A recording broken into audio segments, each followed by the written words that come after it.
How do external labels affect you in your spiritual and physical reality? Now, I'm interested in to hear what y'all have to say about this. I got something that I'm thinking, and this is based on Cynthonia Tone's promo. It was a banging promo. It was a very insightful Yes, drop indeed. promo. Yeah. Does anybody want to tackle that first, or you know what? Y'all sound like you're not too sure, so Alright. I'm gonna go ahead and say what I was thinking about the promo. So when I watched Tone's promo, I was like, okay, this is a bit longer than the usual promo. Then when I started hearing what was being said, I'm like, yeah, I didn't think about it like that. So the external labels that society puts on us is what I was getting from what you were saying. And the gender roles that we play made me think about, man, just being, and I'm the only guy in this space, but it's always having to be that, not say I got to show up macho to everything, but there is a way that I work around in society that I know is different from how y'all walk around, with expectations that are placed on being a father, a man, and a brother. All of these labels, right? I'm not sure how they affect my spiritual growth, but physical reality, that's why I stay in the gym.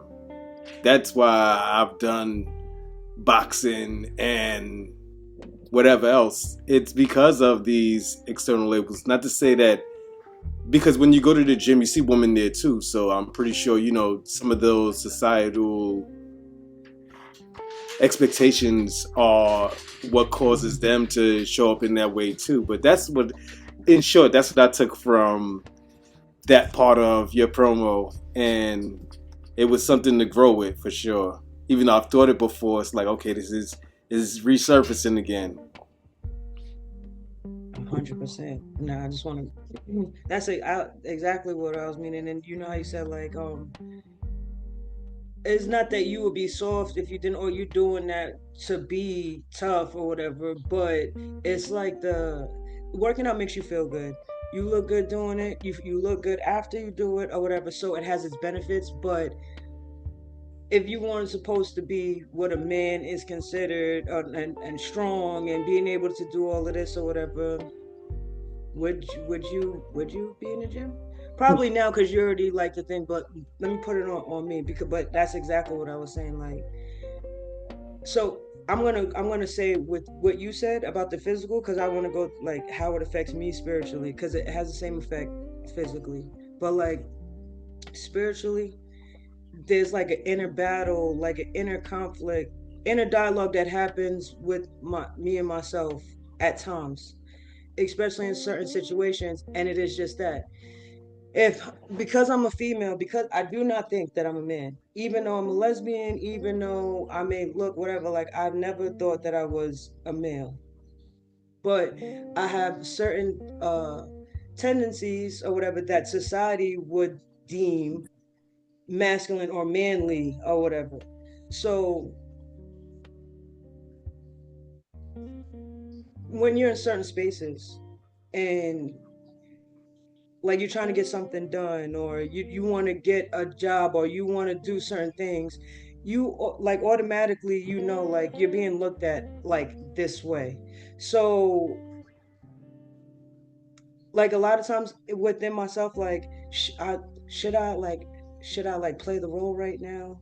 like, should I try to like be a little bit extra soft right now? But then there's the battle. Like, then I feel like I'm not really being myself. I feel like I'm trying to be a little in a situation. I'm either trying to be extra feminine, or in a situation I'm either trying to be extra like tough or assertive or whatever, based off of where I'm at, because how I know is the quote unquote right way to be in a situation or not. So for me, like, I feel like as much as I work on being my authentic self, and I am like 90% of the time, we all chameleons, and we all like shift based off. And I feel like that's a battle that I have, like, because I feel like society always trying to tell you what to do and who to be, and you're supposed to be like this, and society's confused in itself. So like, you know what I'm saying? Like, I like, my battle spiritually is I'm trying to feel myself more. I'm trying to tap into myself, and in each situation and moment be who I'm called to be, based off of myself, not external expectations. And that's the part that I'm battling with. Like, I don't want to because I want this particular position, or I want this particular thing. I can't act, I can't be a like overly aggressive, overly assertive, because then, you know what I'm saying? So for me spiritually, like, I have that battle within myself. When is the right time to turn it on or off or whatever? And am I wrong for doing that when I'm doing that? So if you get Can what I'm I saying. offer? Yeah, absolutely. And I'm trying to be quiet, but I want to offer just the opposite side of that, because I think it's as relevant, in that when women are very feminine, that can be put against them as well. You know, you can be, there's they've when you say society's got issues, that it's the programming. To me, that's what I hear when you say that, is that they've tried to suppress us as women. Well, not tried to, they have successfully done so. And when you stand in your female power, your feminine power, you know, and I was watching a podcast the other day, which was really eye-opening, about the sacred feminine. And it was a black podcast. And the guy was saying, you know, about all the women's gifts, that we have the gift of dance, we have the gift of creativity, we have the gift of beauty. And those kind of things aren't talked about as much as a gift anymore. And you can be beautiful physically and feminine without that meaning you're trying to seduce a man, or, you know, manipulate with your sexual wiles. You know, you can just want to be feminine today, you know, and different cultures will present that differently. And then again, the last thing I want to just say on this part of the conversation is that I think, for me growing up, the feminine examples I had, which is why I do feel quite confident, I've always felt quite grounded in my femininity. I saw both sides. I saw them being powerful. I saw us in this white dominant society where we're the minority, and, you know, we get followed around shops, and people cross the road when they see us walking down the street, and all that kind of foolishness. But I saw them being dominant in situations and powerful and standing strong. I saw my mom painting the house, doing the gardening, but I also saw her cooking. I saw her dressed up in her beautiful dresses and her hair done and her makeup on. And then I'd see her in her tracksuit bottoms and her headscarf, and, you know. So for me, it's like, woman is such a beautiful, wide spectrum.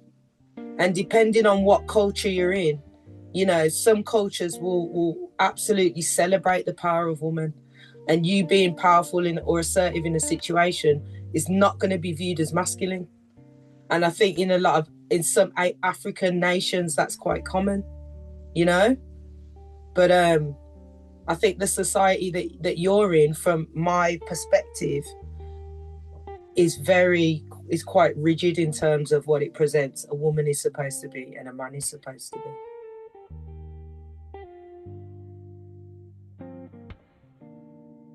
I like what y'all have said so far. I'm gonna jump on the chameleon I like that because it is like you adapt to the situation at hand. And I also like what you said too, see, about like it's not just like the expectation for a woman to be feminine and the expectation for a man to be masculine, right? So that's like where the chameleon came in for me, because I think when I first heard this question, I think I thought about, of course, I thought about how I grew up, like our social identity as Rastafari.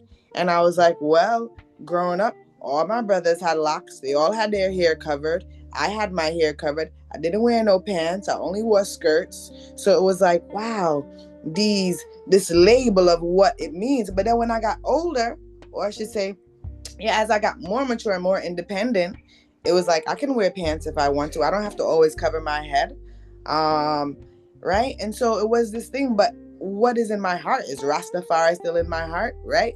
His Imperial Majesty, he's the King of Kings. Like those things, because of what I look like externally, doesn't change what's internal, right? Doesn't change what's in my heart. So it's like as I move, and then it's like these things, these labels. Oh, Rasta women's not supposed to put on makeup. But I want to wear lipstick and I want to wear mascara. I want to look nice. I want to look my bossy self, right? And not to say like, oh, you have to put those on to be a certain way. But it's like, if I want to do that, I don't want it to be that I'm going against what I've been taught, right? It doesn't make me less of a Rasta because I want to put on lipstick or if I want to wear some pants. And so those were the things that came that I first thought about. And then as I started to think about it deeper, not just a physical appearance, but like my spirituality. My spirituality is like, we are all one.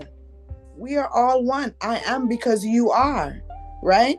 And if that's the case, then yeah, again, it comes back to this being one big mirror, right? So I can't judge you and you can't judge me.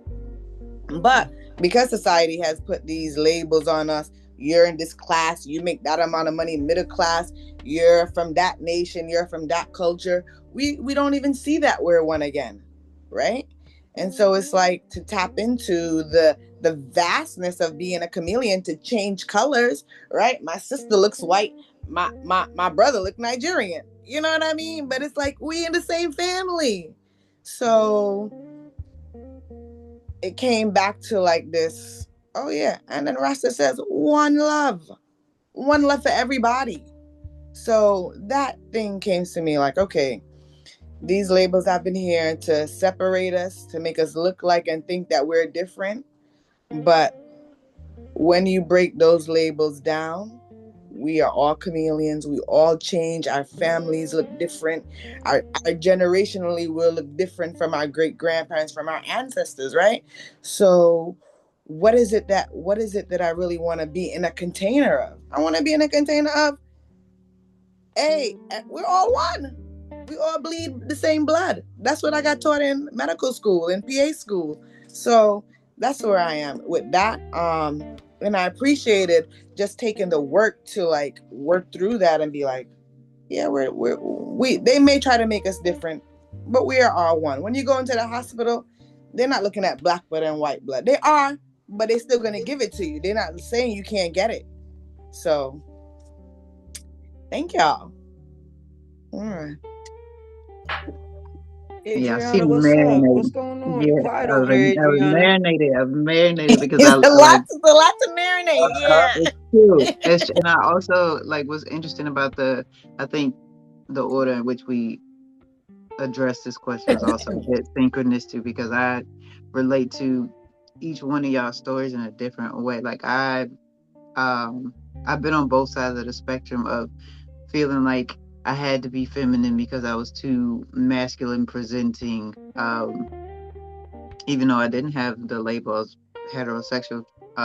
But I just grew up in the 90s and looked up to icons who didn't necessarily feel like they had to put on a skirt.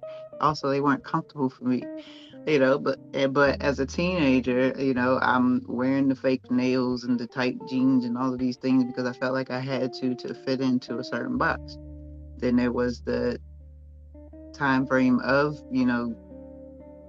being far too masculine because I was hanging with the boys all the time, didn't really get along with the girls. Then there's the other side of that social spectrum of where you for me anyway, feeling like I like these things here. I also like this type of music and this type of music and this type of music, but in my community getting labels like that's too white, that's too foreign. Why are you listening to that? And feeling like I had to hide that part of myself. So I think to directly address the question, where society gets it wrong is that, well, where I should say where society doesn't notice that we're all the same is that we all have to address and fight that internal turmoil, right? To figure out where our authenticity lies. Some people never do. Some people are always masking. Some people just assimilate to whatever feels most comfortable. But I think it's important that we try to pull that authenticity out of ourselves. That's why the unicorns are the unicorns, right? That's why they're so attractive. It's because they've done enough work to see their selves. And I think that the more we motivate that in people, the more people will slow down and actually try to figure that out. Because again, to all of y'all's points, it doesn't matter what you like. It doesn't matter how you dress. It doesn't matter what you do. We all have a collective understanding that we're here to accomplish and be better people. Learn, teach, and repeat, right?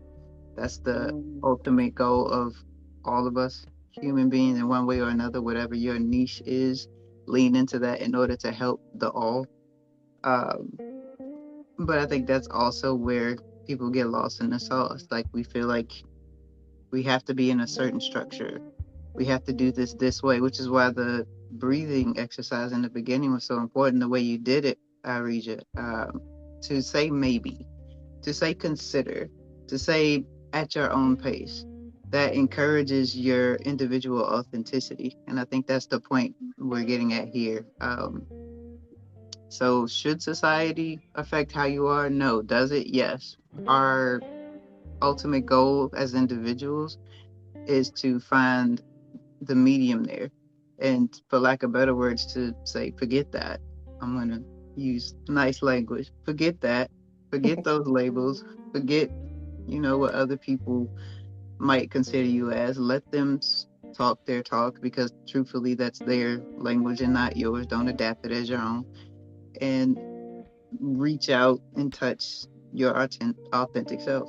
And as you do, hold your authentic self's hand and walk her or him or them out into the world.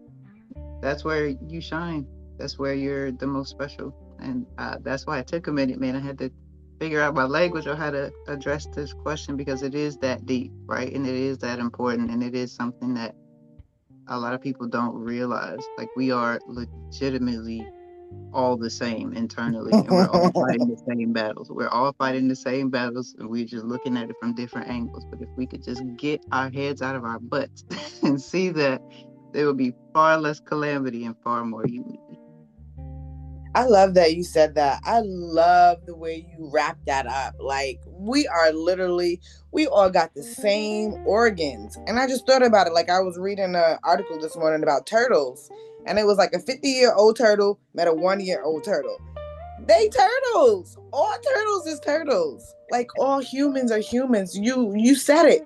I thought we all got eyes, nose, heart, lungs. Like, nothing that make us different except for our external, right? So it's like, yeah, our turtles got a different pattern on their shell, but they know they turtles.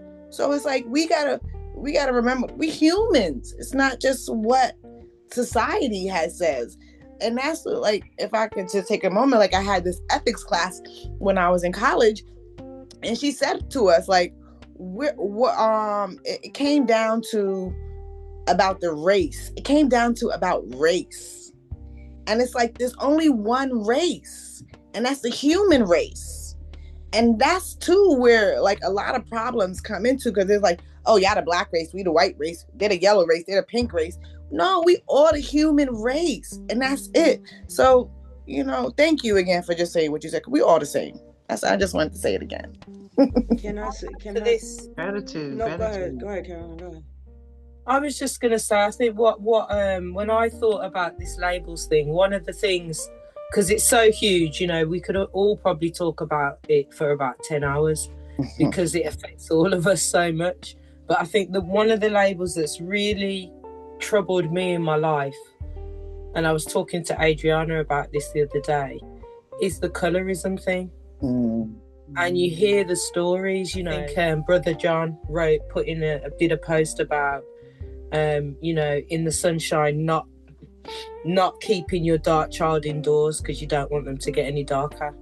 And, you know, growing up in England, I didn't have that direct. I think in America it's worse. I think in, you know, places like South Africa, it's deeply nuanced. It is terrible in the Caribbean, but I'm a step removed from the Caribbean. But I've still experienced it myself. And, you know, what I am the most free I am now. Having this hair colour is because I released a lot of the stuff. Because even colouring my hair like this, I knew would add to people's attention of me and their perception of me on top of my skin tone. My skin tone has been relevant my whole life amongst Black people. It has never not been a thing. It is always a thing. And for me, I'm just Black. It doesn't mean anything to me, you know what I mean? And I've got a darker sister. I've got a lighter skin tone sister. My daughters, one's lighter than me, one's darker than me. And my whole family is like that. So we were raised to not care about it. It really wasn't a thing. And you definitely weren't to think you were better because your skin tone's lighter. My mom's lighter than me, and it was never a conversation. That's how deep it was in our family, was that it wasn't a conversation. It's not until I come out of the family environment into the world, and I come out of this white environment into trying to be around my people more, and then they've all got a problem with my skin tone. And you're Indian and calling me names because of it. And I'm like, what is this? All I know is I'm Black. All I know is my heart and my soul. This is your stuff. This isn't my stuff. Yeah. I want to ask you. I want to ask you. Since you're going there, and we're about to go into the second question, but I want to ask you to bring it into the second question, which is, what role does the outer world play in your spiritual world? So,